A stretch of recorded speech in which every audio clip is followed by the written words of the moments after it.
How to adjust Rainbird 1800 sprinkler heads for direction flow. Rainbird 1800 series sprinkler heads are 4-inch pop-up style heads suited for residential and commercial applications.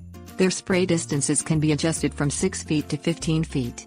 The Rainbird 1800 allows for directional adjustment by turning the sprinkler stem or riser. You can also change the sprinkler's watering direction and flow by replacing the head. Adjustable spray heads allow you to change the watering pattern from 0 degrees to 360 degrees. There are also spray heads for different irrigation flow rates. Things you'll need: flathead screwdriver. Adjust the sprinkler's watering direction. Turn on the Rainbird 1800 sprinkler or pull up on the stem or riser. You can turn the stem by hand until it faces the desired watering area or direction. Adjust the Rainbird 1800 spray distance or flow. An adjustment screw is located on top of the sprinkler head. You can adjust the spray distance by 25%.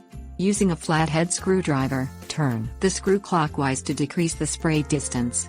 To increase the distance, turn the screw counterclockwise. Adjust the spray pattern. For a Rainbird 1800 series spray heads with adjustable pattern nozzles, you can change the watering pattern, thus affecting the sprinkler's spray direction. Using your hand, twist the threads on the collar of the sprinkler head. Turn the threads to the right or left to make adjustments. Replace the nozzle. The Rainbird 1800 sprinkler allows you to make changes to the spray angle and flow by replacing the nozzle with another model. Grab the nozzle and turn it counterclockwise to remove it. Remove the filter screen using a flathead screwdriver to pry it up out of the stem. Place the new filter screen inside the riser and attach the new nozzle by threading it on in a clockwise direction until tight.